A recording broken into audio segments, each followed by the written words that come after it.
So again, welcome to you all. So I come to you tonight actually I should update my bio. It's been 30 years, but I'd like to think that I'm 10 years younger. So I've been working with youth and young adults for 30 years. And most recently at the School of Theology, I'm working with Masters of Divinity students in formation, also in their field placements. So we have 18 students that go out into parishes, diocesan offices, Catholic charities, and they work in the field for 10 hours a week. And so I help them and mentor them in that work that they do. And so it's and my pleasure to be a part of their journey in ministry. And it also kind of helps me keep a pulse on what's happening in the church and the needs and the responses that the church can give to our parishioners and to our people. So again, I've been with the SOT for 10 years. And but since 2001, I've been working with our Youth in Theology and Ministry program. And I'll show you something at the end that kind of highlights that program. But that's a program that's been going on for since 1999. And Sister Judy Kramer, if you'll give a wave, Sister Judy, she's on our advisory council and serves for us. So I'm grateful for her presence tonight. So I've been working with young people, high school people who come to a camp for 9-day institute every summer to search, to discover God's call, live with purpose, and change the world is our motto. But we do vocational calling, leadership, and social justice with our young people. And they come to explore their own vocational calling for those 2 weeks, or 9 days. I've taught theology, I've worked in campus ministry. I'm married and I have 2 children, which is probably my greatest joy in my life, and was great practice for youth ministry, is to be a parent and vice versa, right? So I come to you tonight as a parent, as a theologian, a practitioner, and ultimately as a believer, to share thoughts with you about our young people today and the response of the church and our relationship together of how we can really be missionary disciples to one another. Full disclosure, though, I have a bias, and I want to share that with you. And my bias is this, is that I believe that young people are not problems to be solved, but rather wonders to behold. And I come with that bias because of the people who mentored me and who formed me and the relationships that were built in my faith community and in my church, so that I was able to flourish and to discover what God had in store for me with good mentorship and good accompaniment.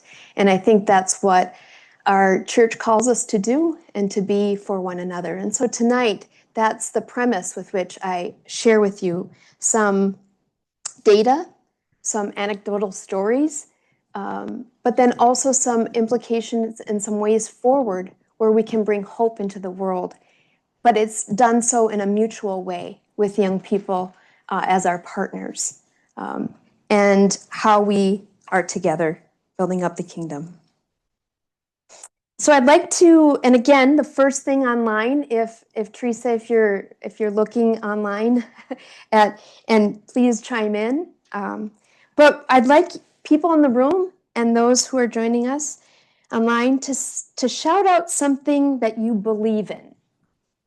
What is something that you believe in?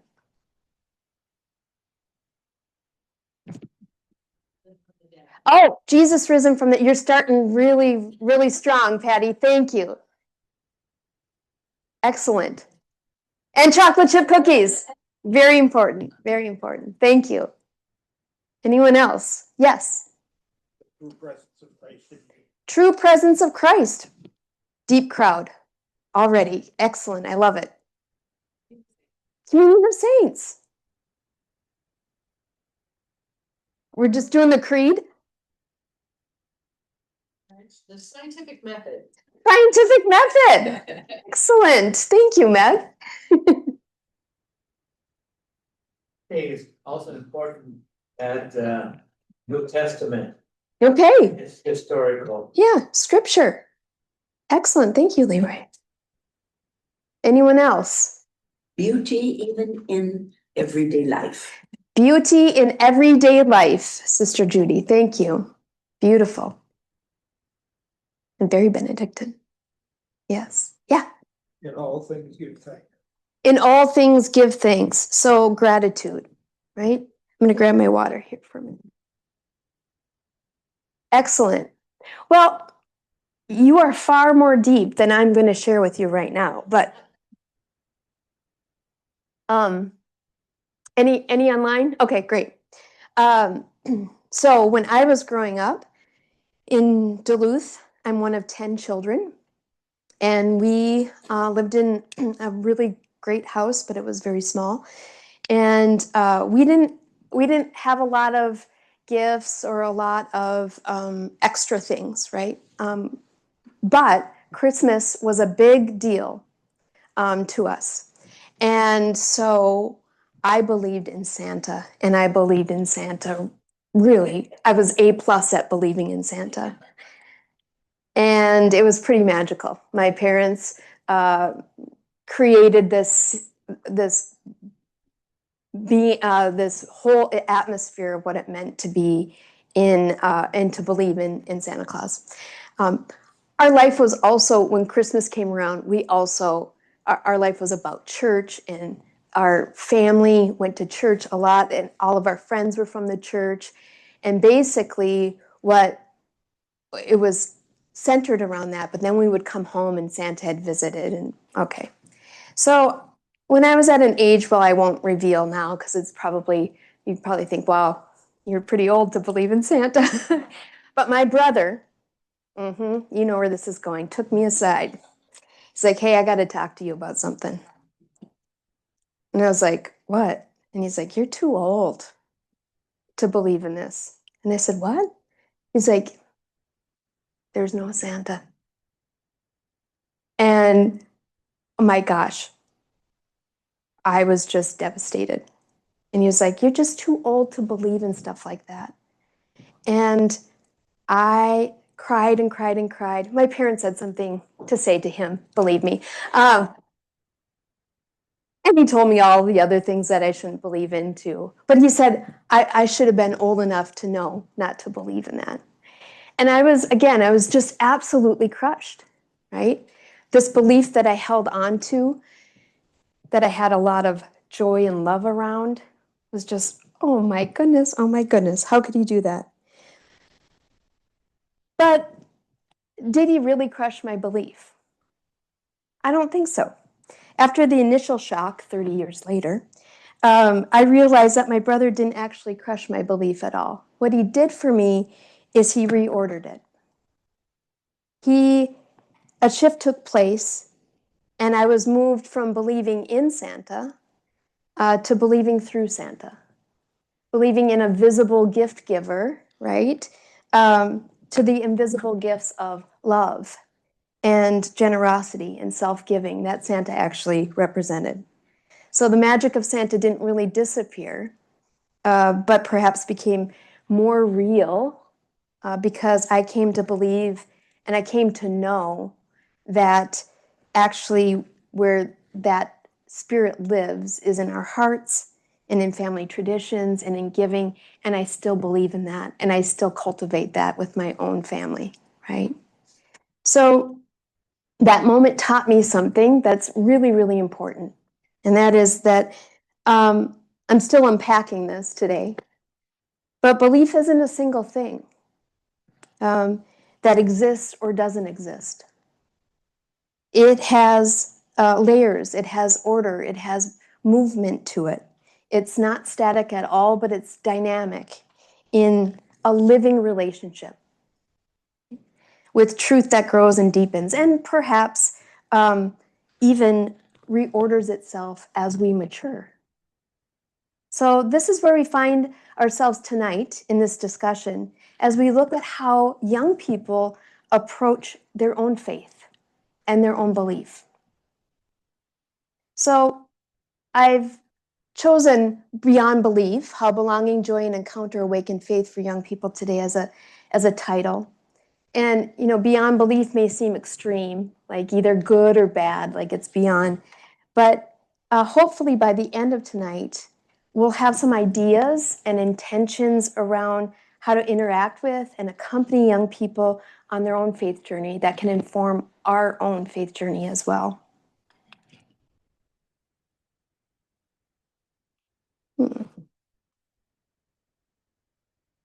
There we go.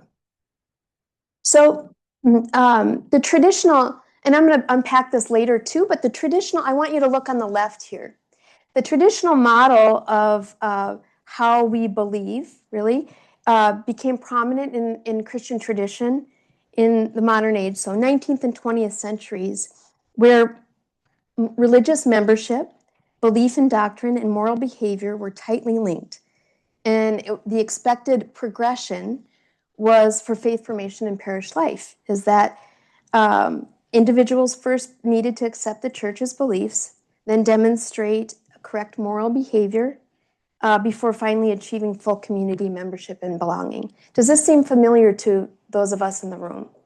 Nod your head if it seems that way. Now, it's not as linear as I'm suggesting, but again, this progression of belief, behave, belong, right?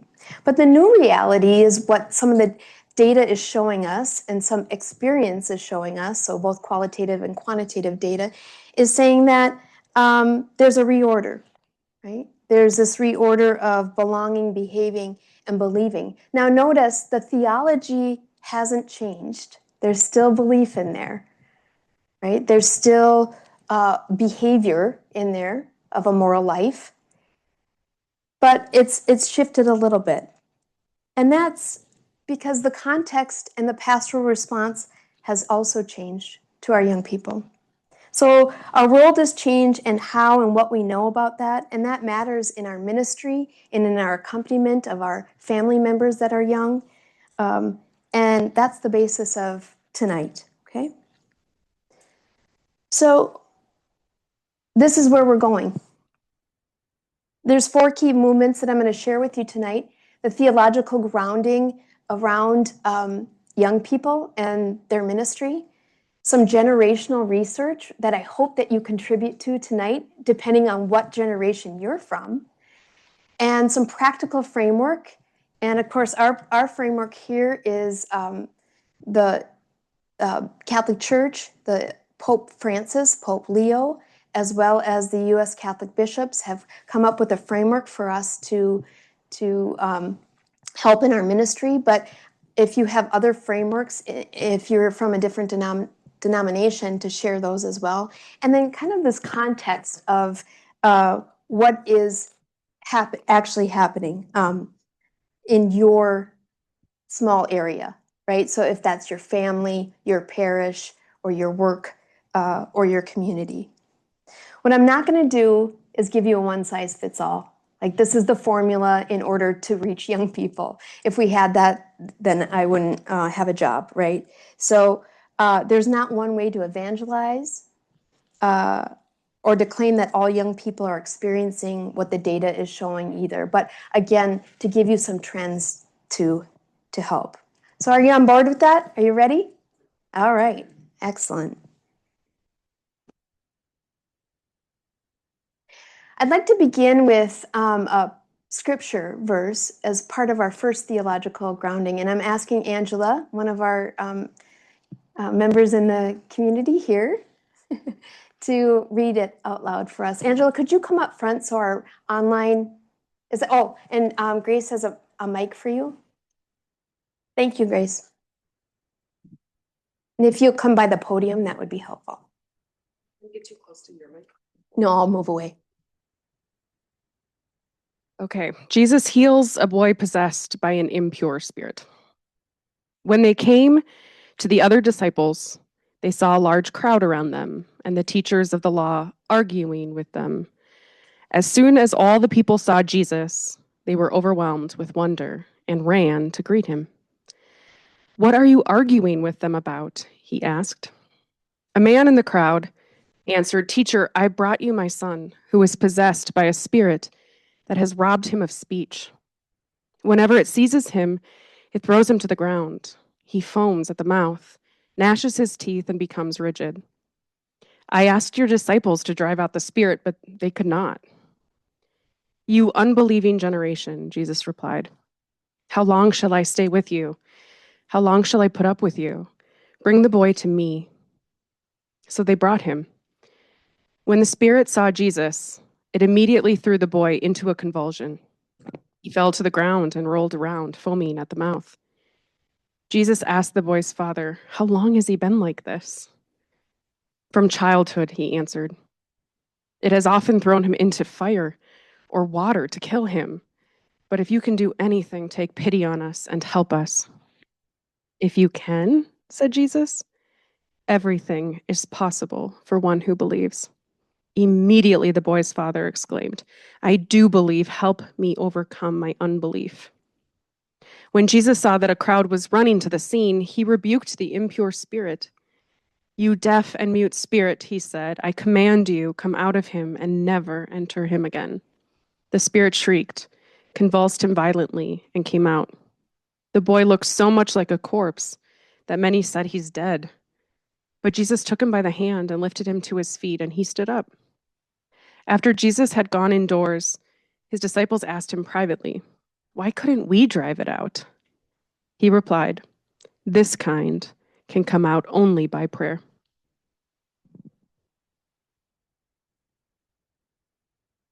Thank you. It's a lot to unpack in a very big scripture verse, but I want to focus on two phrases here. Can you guess what they are? The unbelieving generation. Yeah, well, you're close, yes. Yeah, excellent. So this is, I believe, help me with my unbelief. So you both had belief in there, so that's great. So the Father's cry here, I believe, help me with my unbelief. It's not a contradiction. It's an honest prayer. Perhaps something that we've all uttered in our own faith journey. I know I have. So he's holding two realities here simultaneously. He has enough faith to bring his son for help, but he isn't quite fully confident in that, right? Because he's been disappointed before. He was struggling. He wasn't confused. He just knew immediately that both can be true about our belief. It's not a single thing, but it has layers. So this prayer of the Father really is a fundamental belief of ours, is that faith is always a gift, and sometimes it's a struggle in our life. So the church teaches that the faith is both an act of will and grace, requiring humility, requiring dependence on God.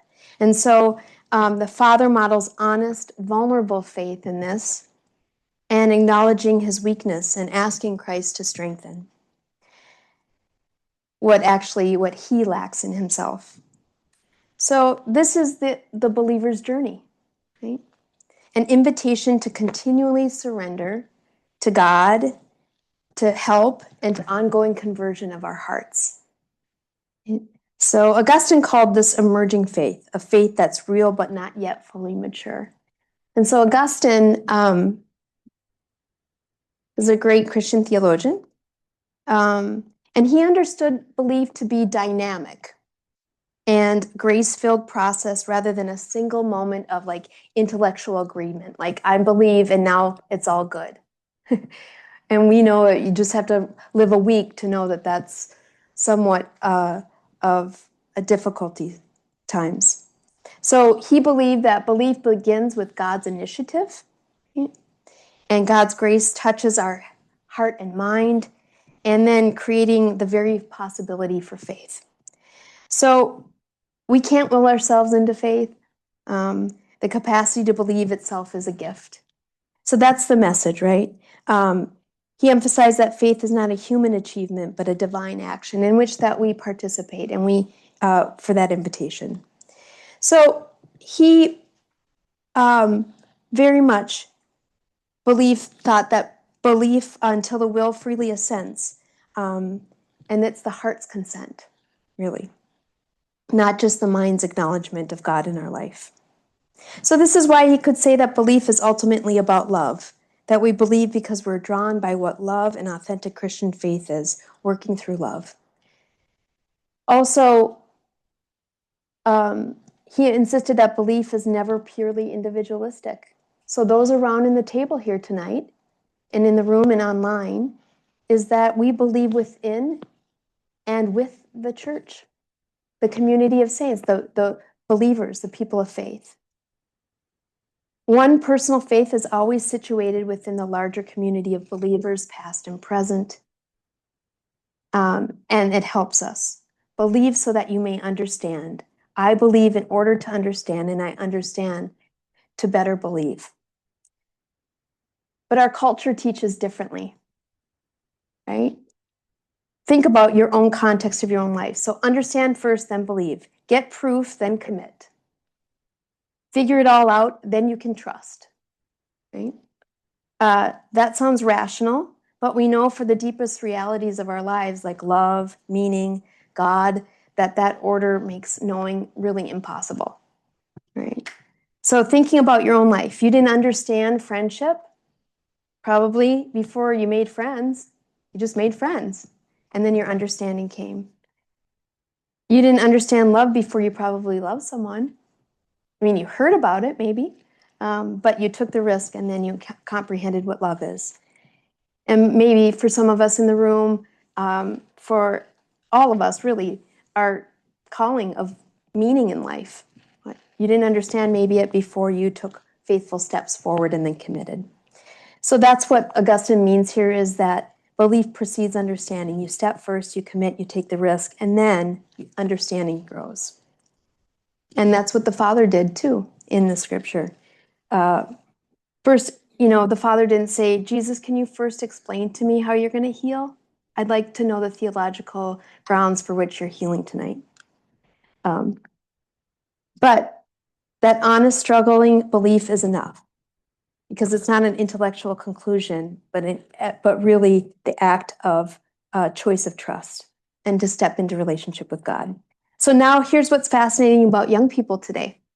The research shows that they're actually practicing belief in order to understand all the time, not just about faith, though.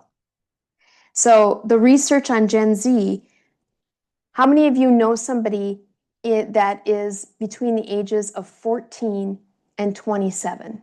Raise your hand if you know somebody. Okay, think about that person when I'm saying some of these things and see if it rings true. The research on Gen Z activism and social media shows that patterns where young people often commit to causes, communities, or identities through social media before deep understanding. That's what the research says. They follow influencers, so online. They join movements. They adopt identities based on belonging rather than comprehensive knowledge first. They commit to justice causes before having sophisticated arguments worked out. They feel something is wrong, they act, and their understanding deepens through that engagement. So they trust friends before having proof that those friendships will last. Right? In every deep area of their life, they already know. You step in first, you commit, you risk, and understand emerges through that participation. But when it comes to faith, they've been told differently. They think differently. Listen to this. They've been told, don't believe until you have proof. Don't commit until you fully understand this. Don't trust until you're certain. Right? And so they stand outside waiting for certainty that will never come from the outside. It's just the reality. Right? So our charge, our ways of being is to invite in, come in. Even with your doubts, take the step. Even with your questions, commit. Even with your uncertainty.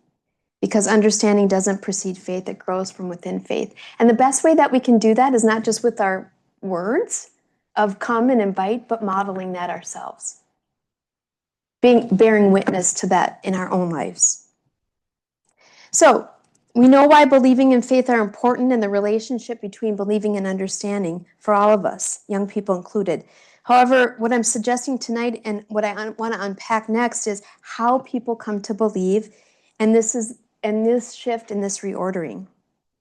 So to understand this shift in the how of believing, we need to look carefully at the actual lived experience of young people today, at the cultural waters that they're swimming in, the patterns that shape their lives, and the pathways through which they encounter meaning.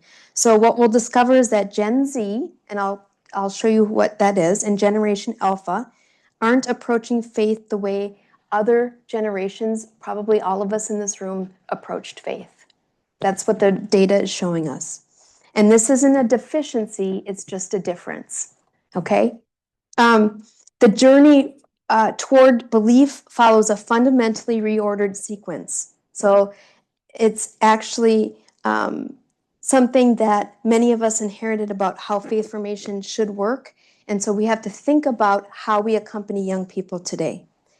So in order to understand Gen Z and Alpha, I'm going to spell out just a little bit of where they land in generational order, but then also I want you to look at youth culture as a whole. And I want you to think about when you were the ages of 14, 15, 16, and 17. Some of you, can you go back? Can you do that? Think about when you grew up and what your youth was like.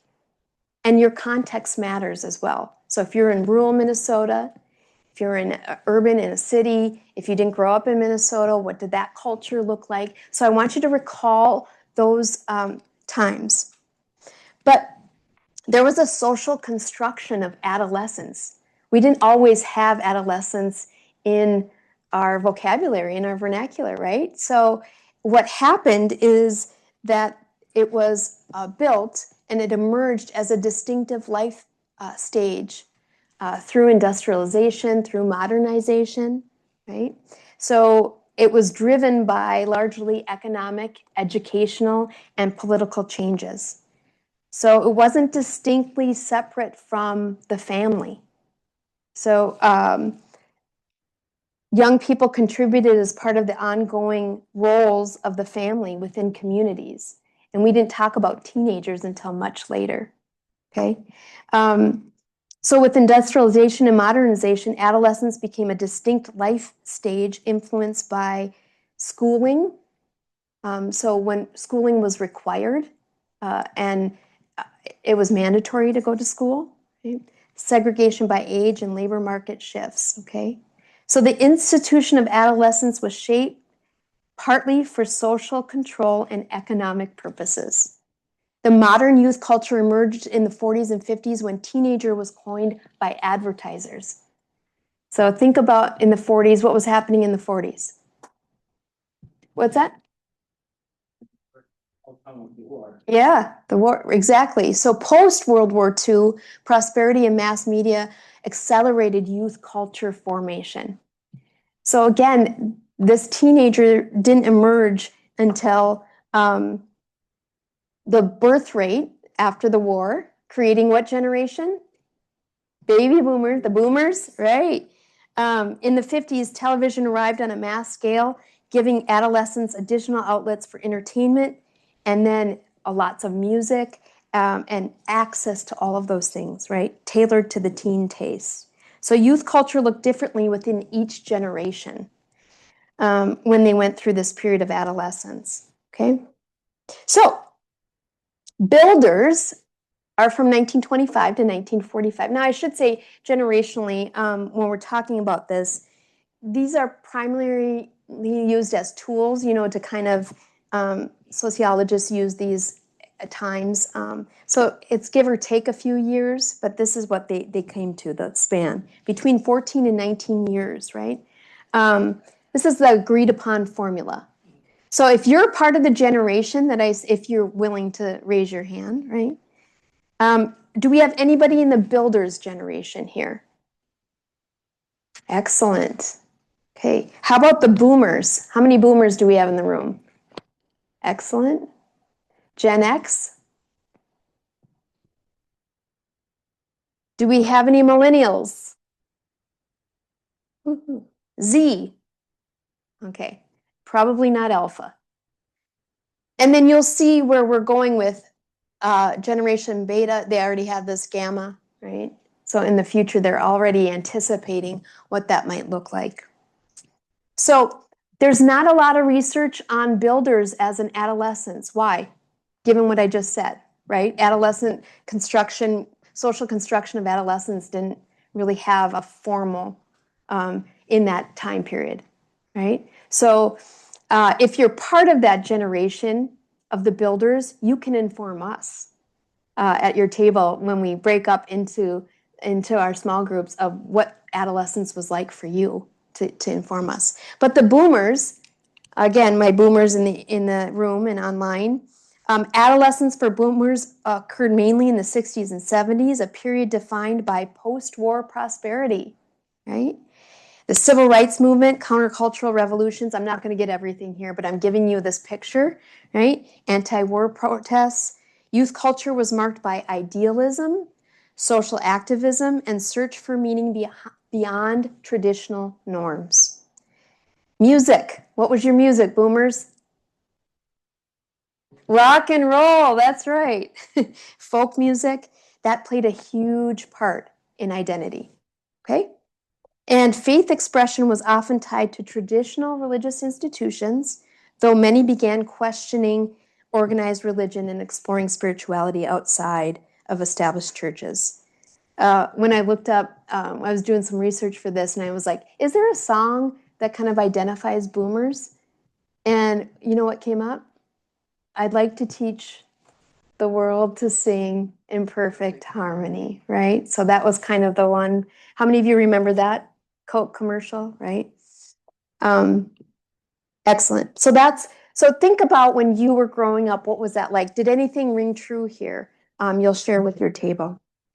Generation X, that's me. Who else in the room is X? Okay, we got a few. Good. We reached adolescence mainly in the 70s, 80s, right? Early, a time marked by rising divorce rates, dual income families, and economic challenges.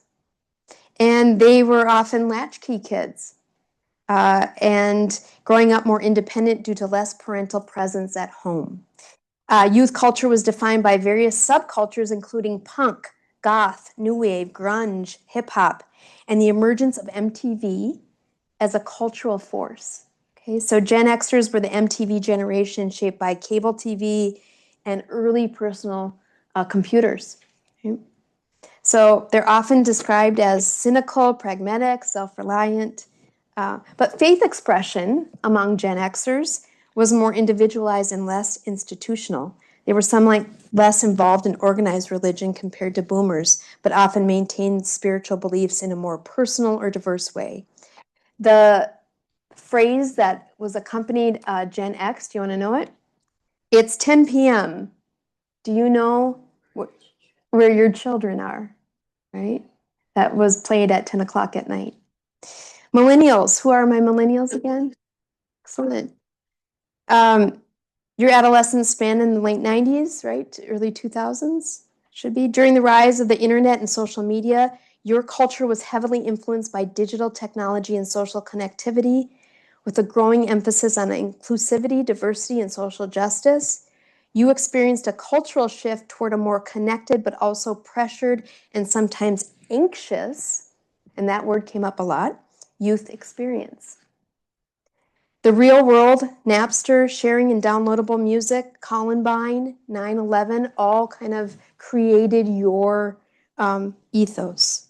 In terms of faith, millennials tend to be less attached to organized religion. Do you see a trend here? With each of the generations than previous generations, with many moving towards spiritual but not religious identities. 6 out of 10 were raised by both parents. That is a cultural shift from before. Now, Generation Z and Alpha are the ones that we're going to talk about tonight with the data. And Gen Z entered adolescence in the 2010s, and that's mostly the students that I work with and the current students, high schoolers. Now, Generation Alpha is 13 years old and younger. So they're kind of the emerging generation. We'll talk about them as well. But the Generation Z and Alpha are what the data will be that I'll share with you tonight. Gen Z entered adolescence in the 2010s, growing up fully immersed in smartphones, social media, and constant online connectivity. Their youth culture is characterized by fluid identity, social activism, diversity, and progressive attitudes on gender and sexuality. This is the data. 2008 recession, rise of school shootings, increased mental health awareness, climate change, and COVID pandemic. So that's what shaped them religiously. And we'll get more into this. Gen Z shows higher rates of religious disaffiliation, with many identifying as secular or spiritual rather than affiliated with formal religious institutions. And that's across denominations. They tend to embrace pluralism and pluralistic worldviews across. And again, I should say that data is from the United States. So briefly, I'd like you, and again, our online folks too, to take this time. Turn to the people at your table and just share one memory that you have from your adolescence of your generation. Go ahead and share. Or anything that rang true that you heard.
I'd ask if I could have.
There is no identity when you're just salvation.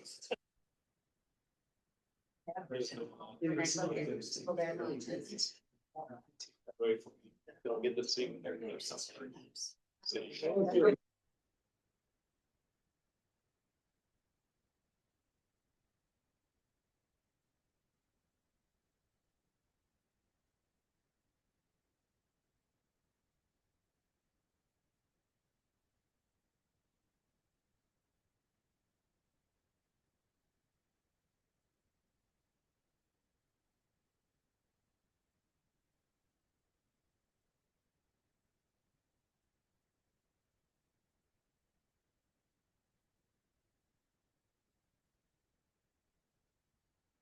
Okay, take a couple, one more minute.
Well,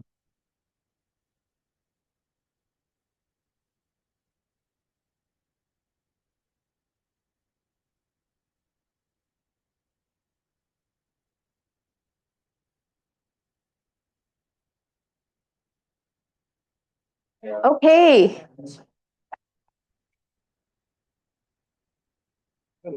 Any insight that you want to share from your table?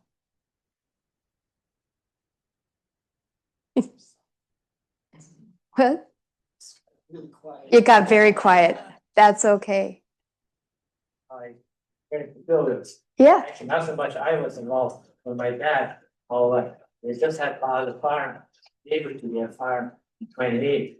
They had to work like everything, they lose everything.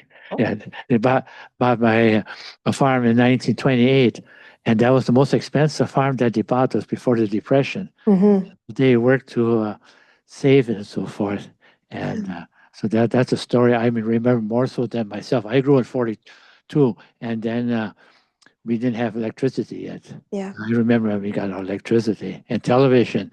We didn't get out graduated from high school right before we had televisions. Yeah. It's a little different than a lot of my friends. Right. Yeah. And everybody together worked that farm. Right. Thank you, Levi. Anyone else?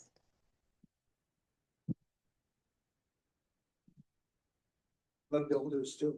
You're a builder too? Um, we were more part of our family's discipline and everything. We didn't have our own, your own identity that much really. Yeah. And the old strict, I guess it's German discipline that we talked about that the other night, that you didn't hear people tell you that you were loved or proud of you. Just it was expected. Mm. You were expected to do perfect. Yeah. So that identity there is a big thing from Yeah. back then. Yeah. Thank you. Words like being anxious or bored, that word never came up until many years later. My grandma used to tell me, boring people are bored. Never really entered our vocab. Thank you, Al. Any other comments? my two friends here mentioned the importance of both of them went into the military. There was an age here then after high school, if you wanted to escape the farm and hard work, there were many people. And the military, what did you say? There were no individuals In the, yeah. in the military. And that was strong, I think, in Mm. the life of many people that, Yeah. thank you. Thank you. Going back generational, Mhm. back to, you know, well, the generation before me, maybe, an escape from home and a poor life on the farm and that, or to get an education, was to become a priest or a nun, Mm. go into a vocation. Mhm. And I mean, back then, families were kind of expected to have somebody out of their family. When you got 10, 12 kids, you should be able to give up Yeah. all of them. Right. Exactly. All right. Well, we'll turn now to Generation Alpha, which is, as you can see, born 2010, 2024. My grandnephew was born yesterday, Leo. And so he's probably, yeah, he's beta, actually, to think about that. But Generation Alpha is just beginning their adolescence right now in their in the late 2025, 2026. And the generation is expected to have high technology integrated youth culture with even more advanced digital and AI interaction. I was just talking with you about AI and just cannot keep up with the pace of what AI is bringing to our generation, artificial intelligence, right? Sociological research is still emerging on their defining characteristics, but early signs point to an unprecedented immersion in digital culture and possibly more individualized, okay, and diverse expressions of faith and identity, even more so than what we're seeing. So I want you to think about it in these terms, right? When we look back over the long arc of history, there are eras in which society altogether changed. We give them names: the Reformation, the Enlightenment, the Industrial Revolution, postmodernity, and now this is the era of Generation Alpha is called the digital transformation age. So you think about even chunks of generations kind of fit into these categories, and this is a new one emerging that we don't quite know exactly what's happening.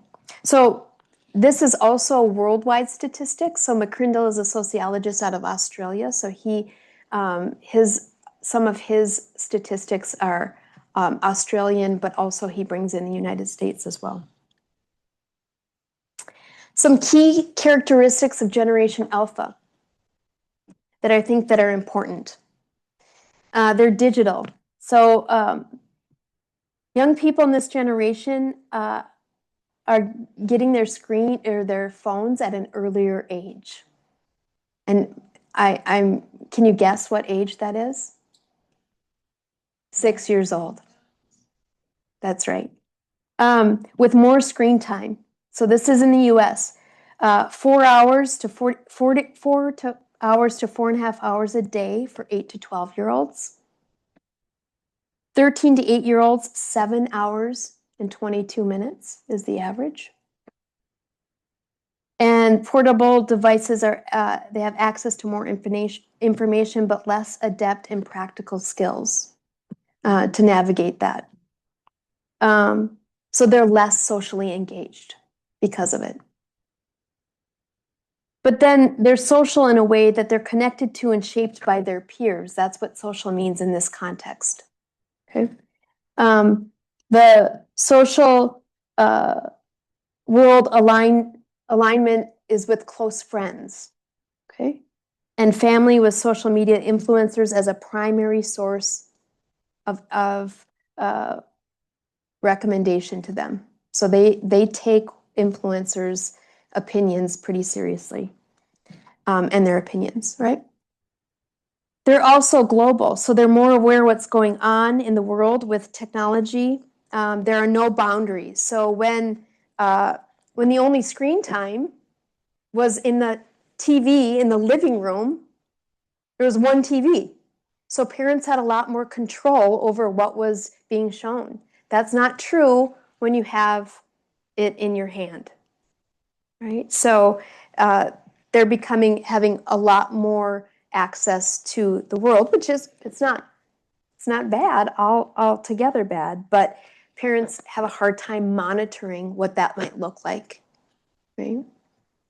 And then they're more mobile in many areas of life where when and how they will work, how they will study, how they'll travel, how they'll live. They don't have the roots to a particular place like we might had in previous generations. So they're in transition and they're mobile and moving. And then visual, that's the beautiful thing too, is they're a lot visual. Now it might come in the form of an emoji or not necessarily words, but they're looking at that as a defining characteristic to who they are. So how do they experience faith? A little bit more on this is in 2010, which is their first birth year, right? The first iPad was released and Instagram was launched, and app was the word of the year, not appetizer. Right? Listen to this. There will be 75 billion connected devices in the world by 2025. Compared to 8.2 billion people, that's more than 9 devices a person. So think about you in your life. iPad, TV, phone. What else you got? Computer. That's 4. Smart TV. Laptop. You can take your computer on the go. Yep, a tablet, iPad, yeah. So think about 9 devices, even like listening to music, right? Mobilely, and they're connected to those devices. How many of you have seen a young person with AirPods in their ears? Constantly, right? So that's a prediction. And again, that's already past us. So, and I'm sure that will grow. This is the largest generation in the history of the world, but 65% of Gen Alphas will work entirely new jobs that don't even exist yet. Again, something we were talking about too in our break is that they don't even exist because of AI. So when I tell my 17-year-old, what do you want to do? Who do you want to be? I don't know. Maybe that doesn't mean, it means something differently to him than it does to me. Because I think, oh goodness, do you have direction? And he says, I don't know, because maybe of the possibility of what could be out there. I'm taking the positive bent there. Right? Not a problem to be solved, right? For me. They'll stay in education longer, start their earning years later, and therefore stay at home longer. For some of that, for some of us, it's no. For others, it's like, great. But that's the reality, right? It's more fluid. And so this is what faith looks like for our Gen Alpha. And this is based off of a few studies. Springtide Research, if you know them, they do a lot. They had a 36,000 sample size of across denominations and of youth and young adult, and they started in 2021.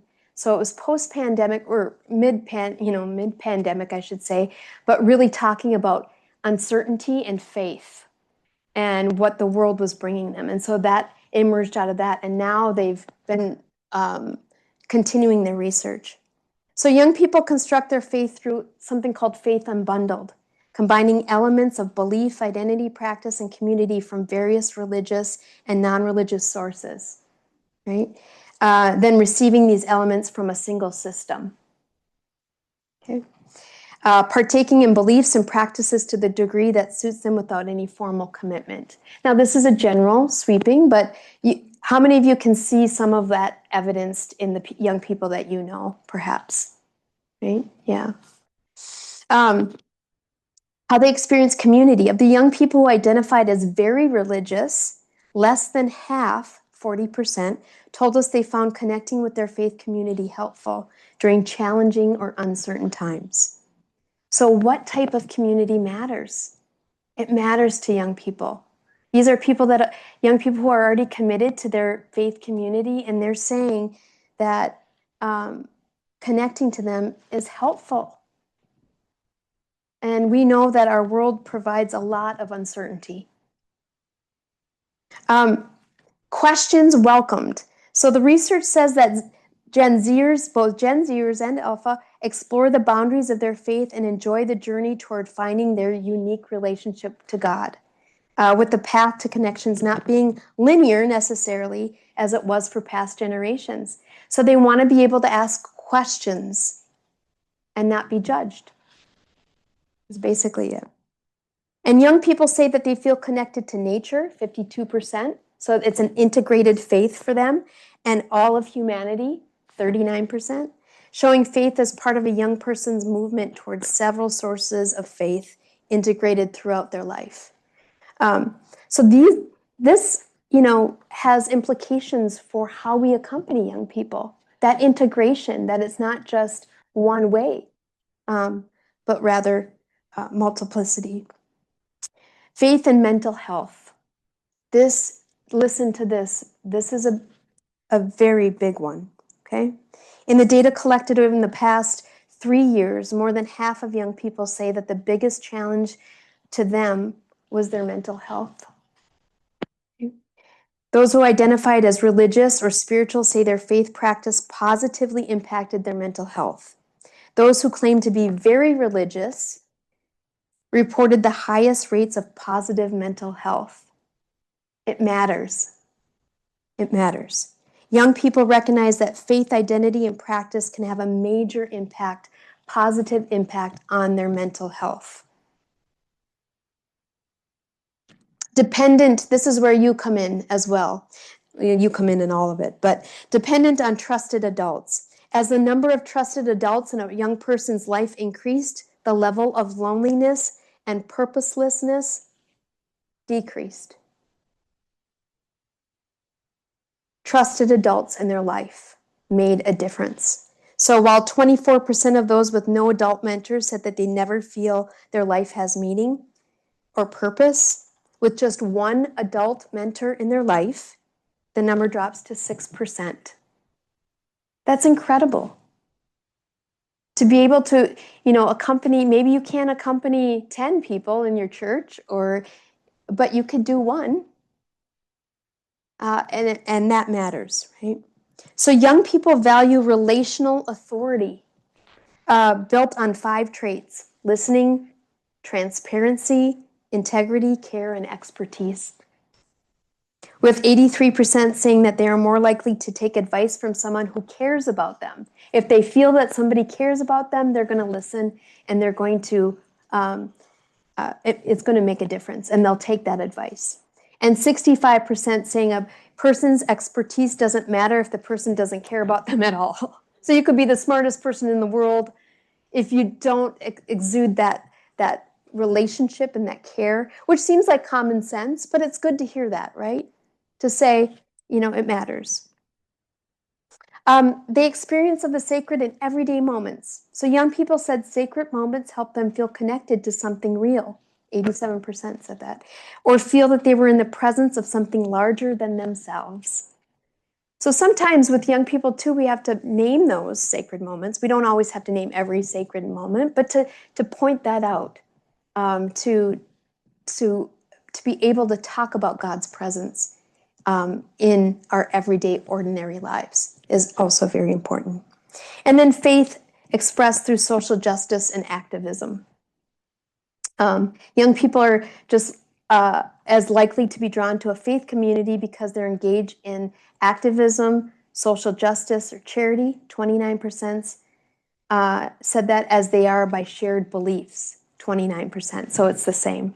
See that belief and that action there. So what do all young people need?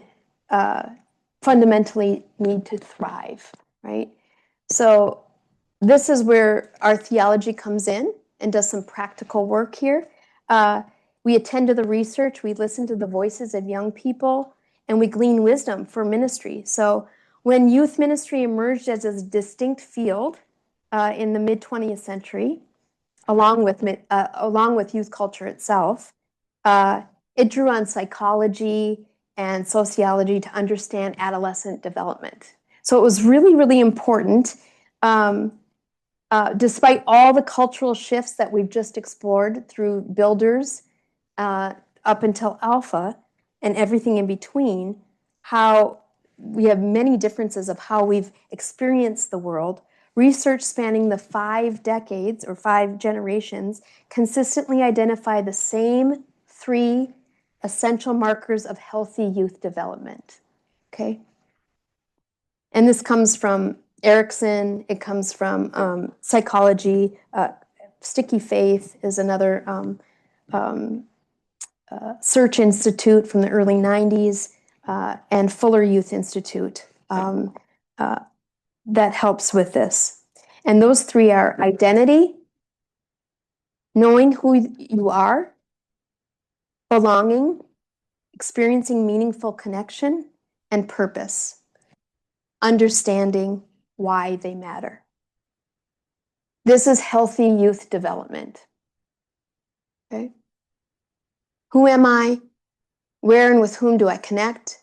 And what am I called to do or become? So with that, and again, if you're looking for more research on this, Foundational Psychology, Search Institute, Fuller Youth Institute, and then the Springtide Research are the 4. So identity addresses the ontological question of who am I? Belonging addresses the relational question, with whom do I connect? And then the 3rd, agency and purpose, addresses really the moral and meaning-making question of what am I called to do and become. So let's look at how this might look for the generation, and then we'll break after that, but the generation that we're talking about, Generation Z and Alpha. So who am I is who do I choose to be, given what the world they live in, right? So it emphasizes helping young people understand who they are, cultivating a sense of self rooted in their values, in their faith, experiences, etc. For belonging, this focuses on authentic relationships and community, supporting youth in feeling welcome, accepted, and part of something larger than themselves. So where do I fit in now becomes how do I make authentic connections? You see the shift there, right? So traditional questions of who will accept me, what group am I a part of, it's based on geography, family, institutions, now becomes how do I build communities that align with my values? Where can I be authentically myself and belong? And how do I maintain connection? What spaces allow me to show up fully as I am? This is what the research is saying in terms of what they're asking. And then purpose is what will I be? And it shifts to what impact do I want to create? Describes having meaningful long-term goals that give my life direction. And then purpose compels youth to aim beyond themselves. Right? So the traditional questions of what will I be when I grow up? What should I do with my life? Alpha and Z are saying, how can I make a difference right now? I don't have to wait until 5 years when I'm in the adulting world, right? How do my daily choices shape my future? And what gives my life meaning in this moment? So the shift reflects from career to impact and contribution, from a singular vocation to many meaningful contributions. Okay? So given what we know about youth development and the next generation, and all of our own experience, we're going to shift after the break into how the church should respond to this and what the young people are telling us about their faith and their practices to help us accompany them. There? So we're going to shift a little bit to say, again, what we know about youth development, what we know about generation and our generation. It's important to look at how we grew up. How shall the church respond for moving forward for accompanying young people?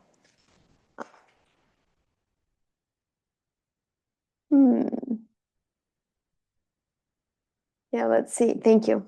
So these three dimensions of identity, belonging, and agency and purpose should also look at this theologically as well.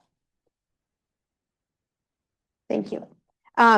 So thinking about it should reflect not just sociology, but how we look at it in terms of our faith. Okay?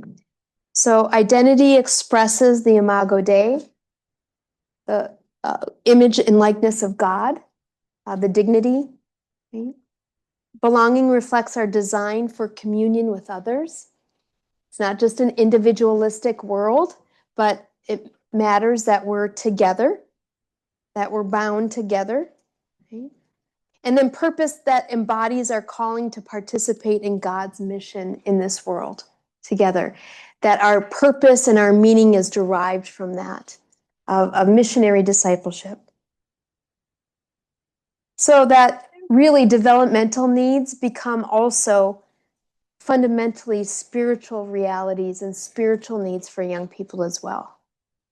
That positive youth development does not just live in this area of identity for myself, belonging for my own good, and purpose, but that it's rooted in this theological reality.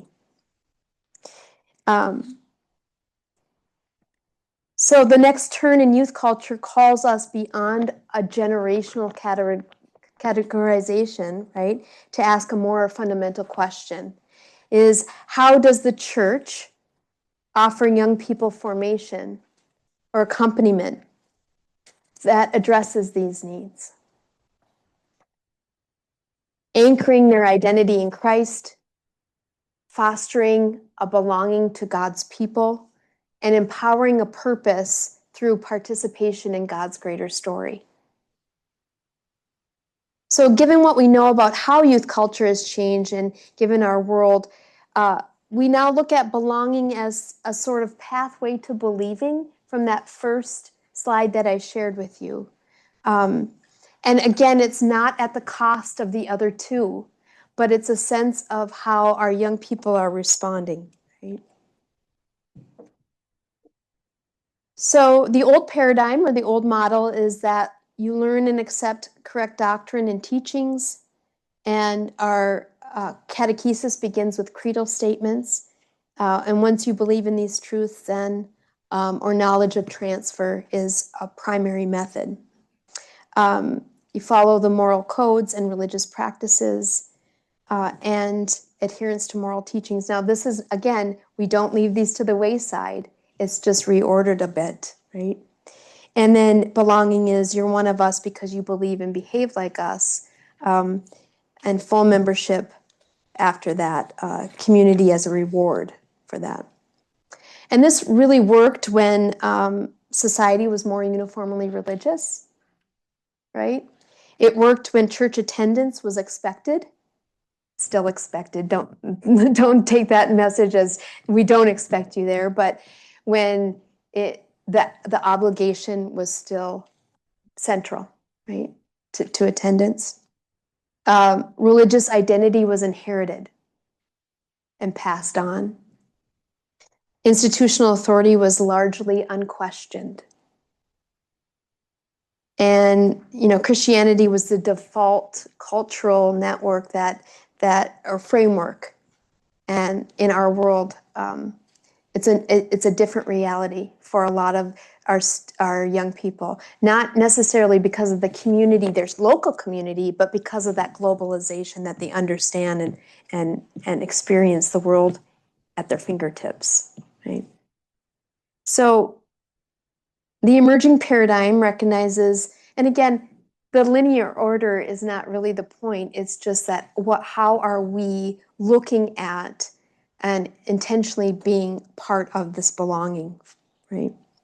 So before they believe anything, they need to experience genuine acceptance. The data knows that, and their stories tell us that. They really want to experience authentic relationships and a place where questions are welcome and meaningful connection with others on the journey. And we saw that in some of those statistics. So what this looks like is come as you are, as practiced, not just said. There's no necessarily litmus test for participation. So again, membership doesn't necessarily mean that they feel like they belong.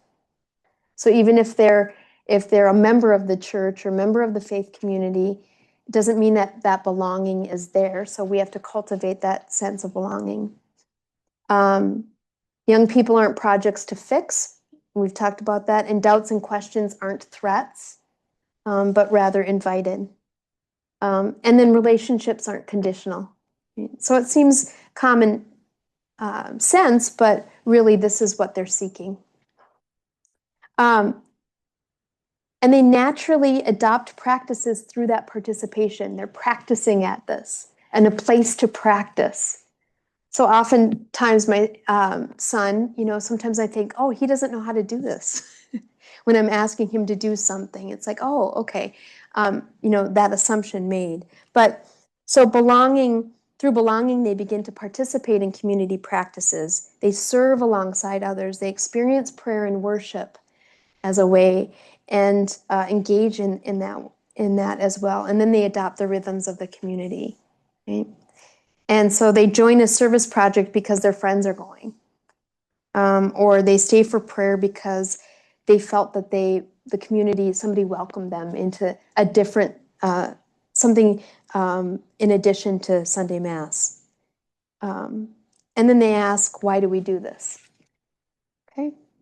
And then their belief is articulating theological ways in which they experience. And so theological language becomes to make sense to them because they've lived it. And doctrines are connected to lived experiences in their life. So they ask those deeper questions about meaning. And faith becomes personally owned, not necessarily inherited. Okay, it's not a bad thing to have, obviously, to inherit your faith, but they have their own agency and purpose around it. And then they can articulate why it matters to them. So what they're actually seeking is relationships, not programs in the church, although programs are important, but they're really seeking that mentorship and that connection. The communities that practice what they preach. Authenticity is very important, and safe spaces for authentic questions. Experiences of the sacred, remember we talked a little bit about that, service, beauty, even in liturgy as well, in prayer services. The smells and bells are important. Purpose and meaning through action and intergenerational connection. They want to connect with all sorts of different ages. When I was a youth minister, I never had chaperones. I never called them chaperones. I invited people who wanted to come on our mission trips as just we were on the trip together. So one of the first mission trips out to Pine Ridge, a couple that was in their 70s showed up. And they said, we want a chaperone. I said, well, we don't have chaperones. We have people that come together and walk with each other to learn some things, right? And that model really helped. They showed up at graduations. Because they were retired, they made relationships with these young people, and that still happen today. But they modeled for them what it means to still be a person that's still learning in their adult faith life. And it was beautiful. It was a really proud moment. And then we had other people that wanted to be a part of those mission trips. And it wasn't a youth mission trip anymore. It just became a mission trip for all. And And so that shift really mattered to a lot of us. And we see that Pope Francis really embraced this and fundamentally understood this in his writings as well. And here he says that in some places it happens that young people are helped to have a powerful experience of God, to encounter with Jesus that touch their hearts. An encounter with Jesus that touched their hearts. But the only follow-up to this is a series of formation meetings featuring talks about doctrinal and moral issues. As a result, many young people get bored. There's that word. They lose the fire of their encounter with Christ. Rather than being too concerned with communicating a great deal of doctrine, let us first try to awaken and consolidate the great experiences that sustain the Christian life. So he's not saying let's not do that, but how are we encountering and witnessing to that spirit, that encounter with Christ with young people? And that's still important for us. Pope Francis introduced the art of accompaniment, right, in these two documents. And Christus Vivit is one that in 2019 that a lot of young youth ministers will read and study. And he says it would be a serious mistake to think that in youth ministry, the charisma should always give way to a supposedly more solid formation. Nothing is more solid, more profound, secure, meaningful, and wisdom-filled than that initial proclamation of Jesus Christ in your life. Right? So again, this evangelization, but also that you're witnessing to that in young people's lives as well.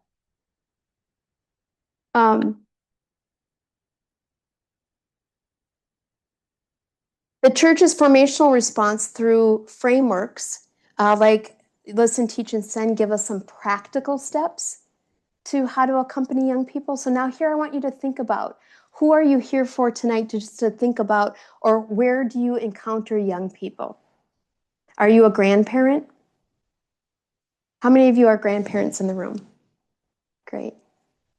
Are you a parent to some of these generations? Yeah. Are you a catechist or a volunteer or a leader in the church? Right? Right? Or a clergy member? Right? So think about some young people that you encounter as we go through this framework that the bishops have offered to us as a way to kind of speak to young people and their faith today. Their first is, it's going to be really simple. I bet you know what it already is, right? Listen, teach, and send. There's not a lot of, it's not complicated by any means, but in the fact that it needs to be intentional. And that's really the point, right? So think about the listening dimension of this.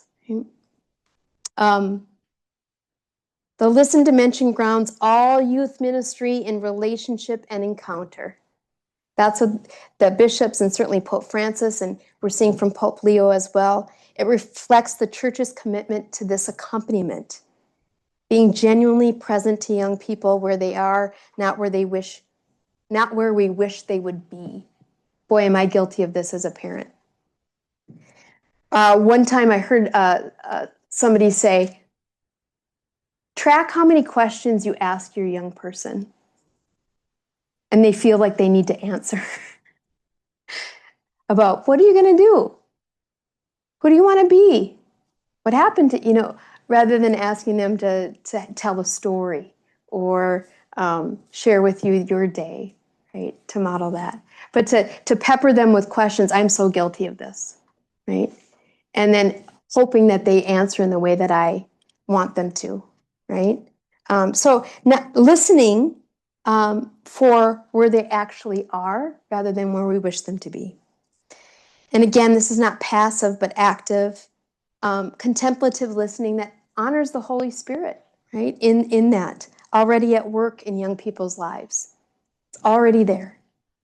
So we must first know, the bishops say, before we teach doctrine or send forth in mission, we first must know young people through this deep listening. And that creates that trust and that relationship that they so want, that's needed for authentic ministry. So it means taking seriously their questions of faith and their struggles with church teaching, if they have any, their experience of joy, their experiences of suffering, what matters to them in their cultural context. So without this foundational listening, our teaching risks being irrelevant to them. And our sending out, which we'll talk about in a minute, risks being just premature. They might not be ready if they don't feel like they're connected to community. So this listening is fundamentally a hospitable. It's a sense of hospitality to them. It says you matter, your story matters, and God is present in your life already. And I hope that I can hear that, meaning like hoping that I can witness that back to you. So that means creating spaces of radical hospitality for young people, the art of accompaniment over instruction to them. And I'm not saying instruction's not needed or important, but to accompany them. A practical example is to have no agenda. No agendas to some of your gatherings or your meetings with young people. And so we actually, I know this through also the program that I direct with YTM, is that we create a beloved community. And some of the young people come and say, I've never been able to ask a question, or I feel dumb, or I feel judged. So can I ask about my faith? Or I have doubts. And what better way to listen and accompany? Or saying, I'd like to share with you my faith struggles and the gifts of my faith that I've experienced. That's important as well. But listen first. Listen to their. And then in the teaching, so I want you to think about who listened to you. Has there been a person in your life that listened to you when you were a teenager? Is there anybody that listened to you that listens to you now?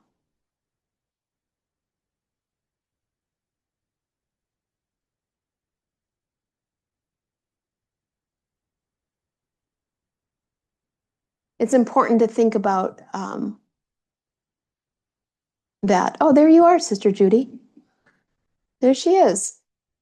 She's listening. I didn't remember that I had that in there. How lovely. This is at our YTM vocation banquet. So we have our vocation partners that come and listen to young people and share their own story of their vocational journey with our young people. So thank you, Judy, for that. The second is teaching, but teaching with joy as your method. And Pope Francis talks about this a lot, right? The joy of the gospel. And for, again, this is the bishops that are saying, proclaiming the gospel and forming disciples in the Catholic faith and tradition is at the heart of this. It moves beyond just information to transformative formation for young people. So the kerygma, the proclamation of God's love for them in their life, catechesis, which is the official teaching, right, of the church, and a deeper reflection on sacramental life as well. Mystagogy. So effective teaching for today's young people requires our timeless truths all the way to our contemporary questions, showing why our teaching matters for our actual lives. So it's the why behind it, not just the information given, but why do we teach this? Who were the people before us that listened to it and lived their lives by it? Putting that into context, right? So this is an invitation into the theological, spiritual, and moral tradition of our church. So it means that they might have to wrestle with some things, answers that they might not understand or fully grasp, or what the fullness of church teaching is, with scripture, trying to understand, challenging what it means to be rooted in tradition, right? Responsive to the cultural context before us. So most critically, this teaching piece facilitates this encounter with Christ. So knowing about Jesus is not the same as knowing Jesus, right? So that information versus giving them that opportunity and that invitation. And do this with joy. Do it with joy. It doesn't mean necessarily entertainment, but, fun can be had in teaching. Popcorn, always welcome. Games are great, but that doesn't always have to happen with your teaching, right? Teaching through beauty, creativity, and wonder, art, the sacramentality of everyday life, the sacredness of everyday life, and then our worship and our prayer spaces that can really bring that to life as well. So faith formation through service, art, and nature, and catechesis through the same, right? So think about also, and let's just take a moment of who were your greatest teachers of faith in your life. Maybe just recall that person or people and write them down as we think about the teachers in your own life.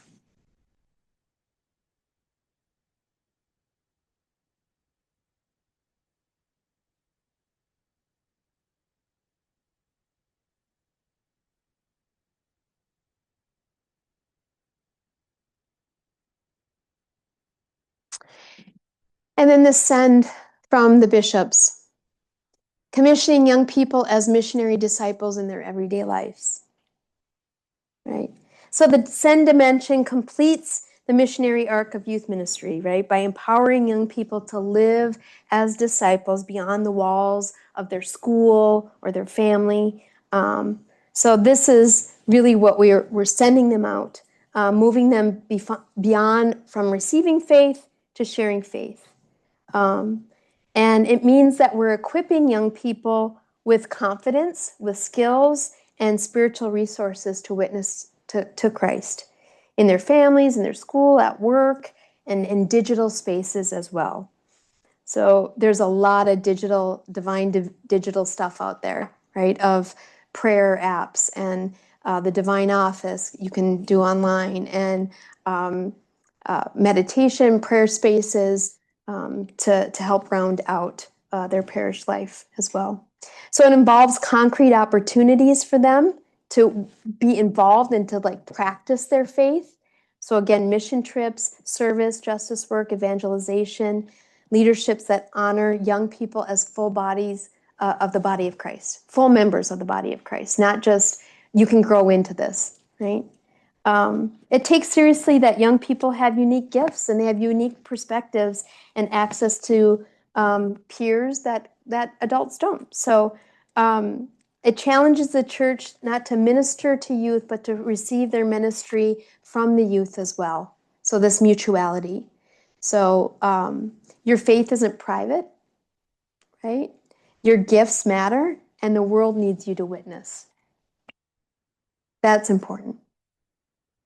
So our young people are agents, not objects of evangelization. So that shift is, you're part of this. So this peer-to-peer encounter and witness is important. And creating opportunities for young people to lead is very important. And a practical example is like youth-led intergenerational dialogues, or youth-led events that are happening. So the intergenerational encounter is so important. It's essential. We need elders. We need mentors. They need young people, again, back to that statistic. It helps with mental health. It helps with their community building. It helps with feeling of belonging. So maybe that's co-designing programming together, attending liturgy together, youth on parish councils, intergenerational service projects, etc.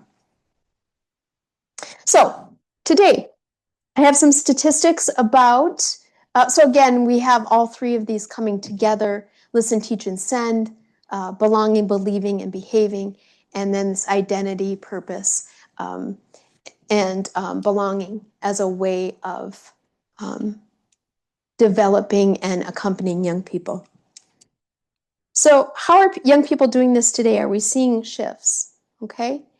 So before I get there, so these are the Pew stats on 18 to 24-year-olds, including Catholic youth.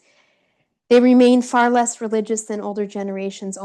This is across the board now, only 46% of American ages 18 to 24 identify as Christian, with a much smaller proportion, 27% praying daily and 25% attending services at least monthly. So these rates sharply contrast with much higher religious identification and practice among older adults. That was 2024 Pew stats across all denominations. I want to look at a little bit of our hope. This came out in December of 2025. This comes from the Leadership Roundtable, Catholic Leadership Roundtable. And the sample size was around 3,000, I think, for this. Young adults now show the highest rates of mass attendance and parish engagements among all age groups, reversing historical trends. Nearly 2/3 of young adults attend Mass at least monthly, compared to just 42% of adults age 65 and over. Young adults are more likely than older Catholics to participate actively in parish activities such as confession, Eucharist adoration, youth ministry, and social events. Now, this I think is really, really important for us. Despite their high engagement, 1/3 of young adults often consider leaving the church. A level of wavering commitment nearly 5 times higher than older adults. So what does this mean? What does that mean to you when you hear that?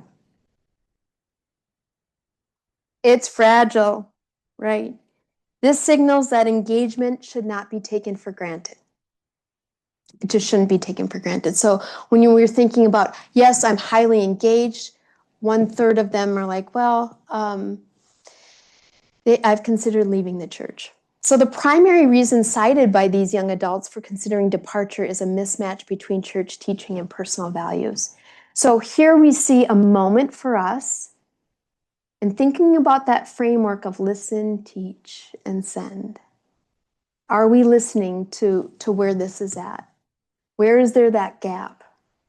Okay, I'm not saying that there's a perfect formula here, but I think we can start to think about listening to what that gap is for them, not assuming that we know what that might be, and maybe what does it mean to leave the church for them. Okay, so I think that helps us in what we're looking for here on campus. We've got some hope on campus. Campus ministry at St. John's. Oh, well, both. So here it is. St. John's, 17 students are in OCIA this year. By comparison, 6 students from last year. That's 180% growth in joining the church. So on campus here, there is a sense of renewed interest. At our opening Mass, there was about 600 people at St. John's and 400 people at St. Ben's, bless you. That's 1,000 people at opening Mass. Comparison to, around 2,800 students, right? CSB campus ministry, 18 students. For the 2025 year, by comparison, 7 students. That's 157% growth. And it's cute. It was great because when I told both campus ministers, I said, could I get your numbers? And then one said, oh, St. Ben's beat us by 1. So there's this sense of, like they were too, like, wow, there is this sense of yearning for of being able to go through this process. For the program that I direct, numbers are increasing. Young people still want to encounter Christ. They want to learn, serve and learn and explore their vocation. So think about your own context. Okay, grandparents out there. Okay, catechists, friend, parents.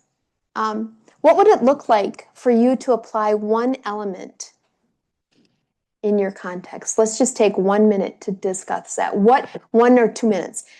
What would it take? What would it look like to apply either listen, teach, or send in your context with a young person that you know? What would need to change in your community to prioritize belonging, joy, or encounter? Just think about that for a minute and just take a moment to discuss at your table. Okay, any examples? Does anybody want to share their wisdom? One thing that you took away from listen, teach, or send? How many of you said listen? Good. Meg, you want to say something? Sorry. I have an audience of one, my younger daughter. And She loves that. yeah, yeah, she loves having all that focus. Yeah, so she's 19, she lives with us. She doesn't go to church, but so I just, at some point I'm like, God, this is on you. I'm done. You figure it out. But I think that's not right. Like now I'm thinking I should have, it was when you said intentionality. Like I should intentionally ask her questions about, I also heard you say God is already in your life. Like, just tell me about that. And maybe she'll say, no, God isn't. But I bet she will respond. So anyway, listening. Thank you. Yep. Anyone else?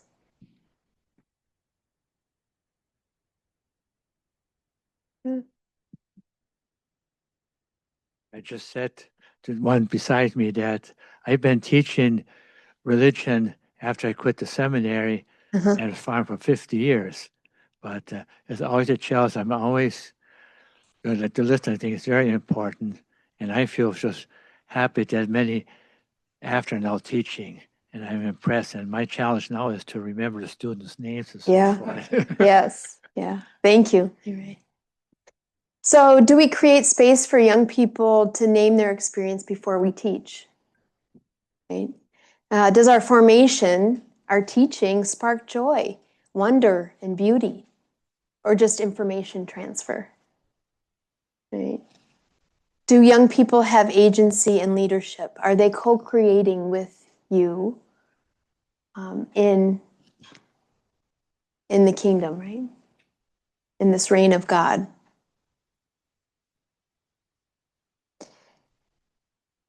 So think about your own relationships. Let's do a little audit, right? Each question gets a scale: 1, not yet, or 5, fully embodied, right? So, do I create a space for a young person to name their experience? Think about that for yourself. Is it 1 through 5?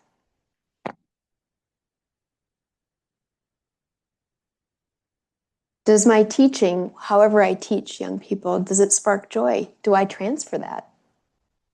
Right? Or do I just hope that they get the information and that it seeps in? And then do they have agency? Right? So, some small, quick wins with your relationship. Have one no agenda gathering. There's really no purpose other than food, conversation, and presence.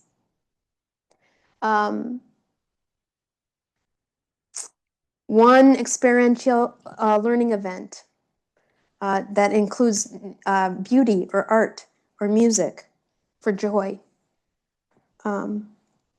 One youth-led event, let them design something, right? Or a prayer service that they want to be a part of.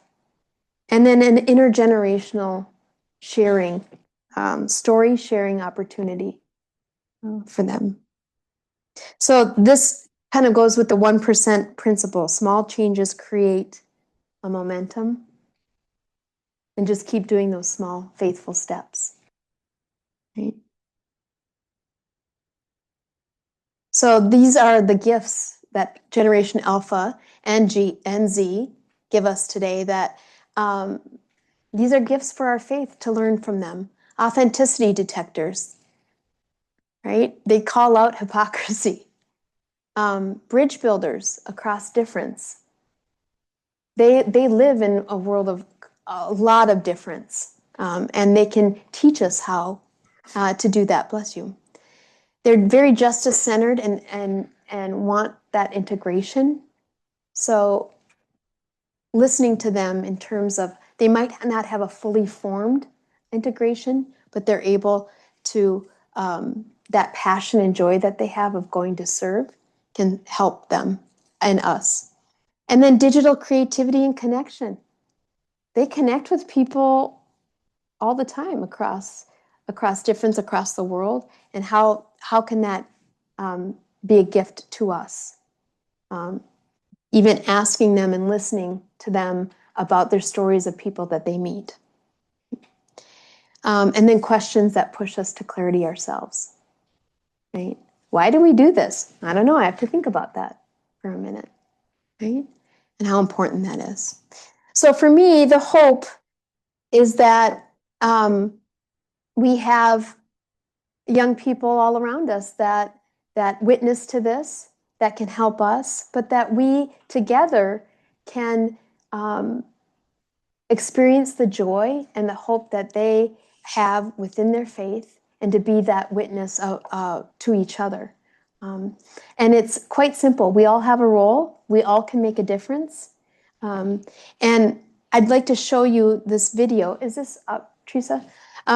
So this is a video just to show you what happens at the camp that I direct, where we gather for 9 days. We have fun. It's joyful. They study theology. They go out and serve. They pray.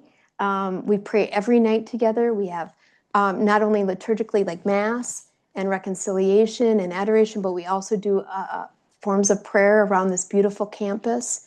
And all within kind of looking at our vocational calling and leadership and what it means to live in this world. So I'd like to share that with you as I end tonight. And thank you for coming to this presentation. And we'll ask questions. We'll have a time if you have any questions.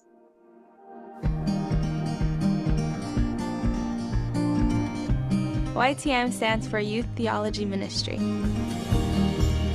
My favorite thing about YTM camp is all the people that I get to meet and form a relationship with and connect with deeper in a God-centered way. YTM cares about what's happening in our world and cares about what young people think about what's happening in our world. If you have a goal of honoring God and following Him in everything that you do, come to this camp, because it's truly eye-opening. That's me being dunked. Just seeing how they come ready to learn, ready to engage, ready to explore. It's just interesting how God works through each and every one of them. Everybody can come to YTM. It's just listen to God's call. YTM is a summer institute for high school youth, for college-age counselors, and for graduate assistants who are studying theology. Together as a beloved community, we gather for 9 days to discover God's call in our life, our vocational calling, and to study theology and to serve our local community, and to experience different prayer forms together and listen to and share and witness to the good news of the gospel. The mission of YTM is to discover God's call, live with purpose, and change the world. God's calling you to do what makes you happy and what makes this world a better place, a more loving place, a more compassionate place, a more justice-oriented place. I think that's what YTM teaches vocation to be about. I think some of the highlights of YTM would definitely be our theology courses. Theologians who are professors here at the university, they take time out of their personal schedule to come and teach the youth and engage them in all sorts of activities. And then we have our service sites too. The youth have an opportunity to go outside of campus. We drive them, and then we provide service for a couple of hours. It's honestly a great opportunity, and for many of the youth, it's their first time experiencing something like that. It's great to see. This year's theme at camp was care for creation. So my class was talking about abundance. And we also talked a lot about spirituality through art. I really liked using art this year with care for creation in the sense that instead of consuming more, we put out beauty for the sake of others to really enjoy the process of making, but also the process of showing others love and service through art. Everything they have us do is with one purpose, you know, and it's to care for God's creation and just appreciate everything He's given us. Being super mindful is something very important, and it's something that's taught here at camp for sure. I've been inspired by the different forms of prayer that we've been through and seeing everyone else's kind of experience with that and seeing everyone else grow deeper in their faith. I think the biggest thing with young people and their faith today is just to be open to everybody, be welcoming to everybody, and make sure you feel welcome in that space too. Find God in yourself and find God in other things and other people. It's a really big change after that beautiful experience. I listen to God's call to me. I listen how He say to me, He loved me. He loved the young people, and how we can put in practice, take care of the creation. I think any teen interested in service, interested in theology, interested in even just exploring their own spirituality, no matter what that may look like, should come to YTM. If you're considering coming to YTM, I'd say take courage. You know, don't be afraid to step out of your comfort zone, just like I did, and I fell in love with it. Thank you for giving me a place where I feel seen and comfortable with being myself. Thank you for creating a place where a life of servitude is achievable. Thank you for giving us a place to grow in faith. Change the world. Discover God's call. Come, be a part of something real. Live with purpose. YTM is not just a camp, it's a call to something bigger.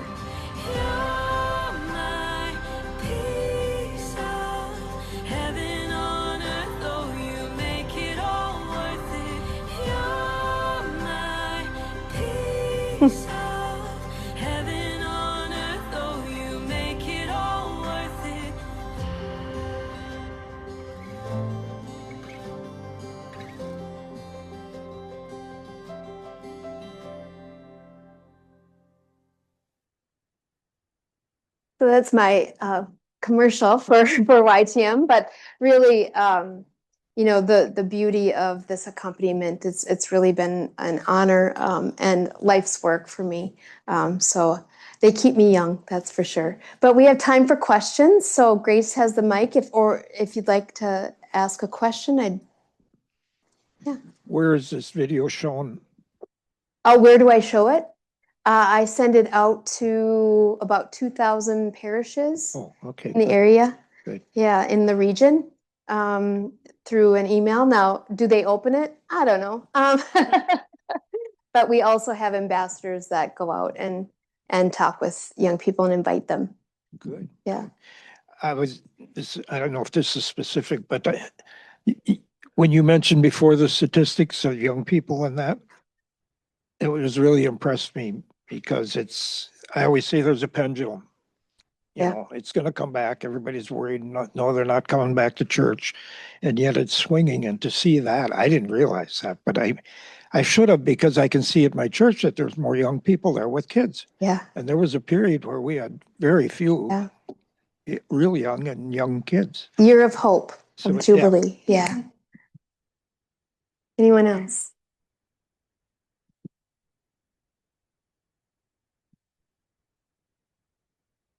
Oh, thank you. I really appreciate this vision of deep listening and mutuality and learning together alongside one another across generations.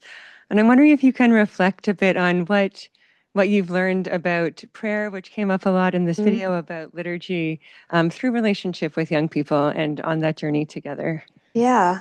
Sacramental life is so important to us. And I think exposing and inviting them into different ways in which that is expressed.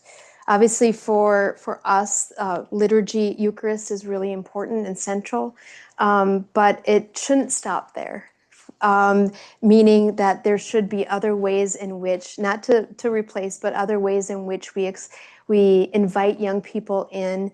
And we're a teaching institution and camp. So what we do is before you see those prayer services, we actually do a half hour of teaching of the history, where this is done, and then we pray together. So it's really kind of a wonderful way to say there's context here, and there's people that have been doing this for a millennium of praying together in this particular way, and you're not alone. And so to carry on that tradition, but then also, what did you like about it? And we expose them to all sorts of different ways, and then they get to tell us, oh, I didn't really like that. Well, there's a learning moment too. Why? Why didn't you like that? Why isn't that a preference? Let's talk about what that means. Or do you think you could maybe grow into this prayer form? So even in the discomfort, or even in they might not like it, we can still engage and talk with them. And that's such an important space to be. So not only being that prayer, but also there's that teaching element to it as well. Why do we do this? Which we know is important to them. Not just to do it, but to say why, and why it's important to you. So you don't necessarily have to know the history or the teaching, but what you can do is witness to how you practice that prayer and that liturgy in your own life. And that's so important. Does that, yeah, thank you. One thing I was thinking of, many in my generation went to koinonia. Yeah. And I just never had the time to do that. And I was here just to show the importance of getting together like that. Yeah. Sort of make it, I'm going to join koinonia too. Yeah. Got to take the time for it. Exactly. And I think that's a really good, important thing. But to also say that experiences like this are not a replacement for a faith community. Yeah. That really the message should be now go send and go back and root yourself, ground yourself in that community and give of your gifts in that space. Because that's really important, because what this can be then is become it. This is the thing. But really, that's not the purpose at all. It's to send them back into the world, but more importantly to their parish or their congregation, to really live out their gifts and be surrounded by people that can support a sustainable way to be in the world, a faith person. Yeah.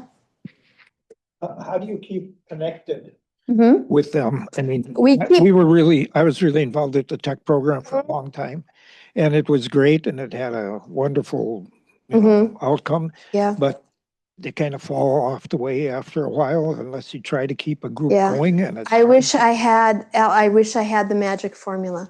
We don't have it. The youth group do which one is that? The big retreat that they go to, and they're doing it around the country now, not just Steubenville. Yeah, yeah. Steubenville. I think I mean, people have my kids have gone to it. Right. But you can't lose it, And I think part of our message here is we have the young people do a project back into their parish. So you're not just coming from and just experiencing and receiving like Cindy was talking about. How are you now going back to your parish, and how are you using those leadership skills that you learned and that fire that sparked you? How do you give back to that? And that is really important because we're not their parish. We're connection with that going on? We do in some ways, because they can come for 2 years straight. So, and then they have to present their project. Yeah. But so it's a model, I think, that gives them the message of send, to say, you had this mountaintop experience. Now go live that out in your church. But yeah. Jude. You mentioned that there was a fragility about participation. And one of the reason that they were not so sure they were going to stay was because of the difference in the church teaching and their personal values. And I wondered if you know what some of those personal values are that are in conflict. Yeah, the study didn't, but just my anecdotal. Some is about inclusivity in terms of some of the students that talk about LGBT inclusivity and what that means. Some of them talk about a lack of transparency in structures or institutions. That's really important to them, and women, yeah, the role of women. But for me, that's what I hear from the students. So I can't say that that's statistically but yeah, from my experience in working with young people, that's what's come forward. Yeah. How many camps are running here? One. That's all I have energy for.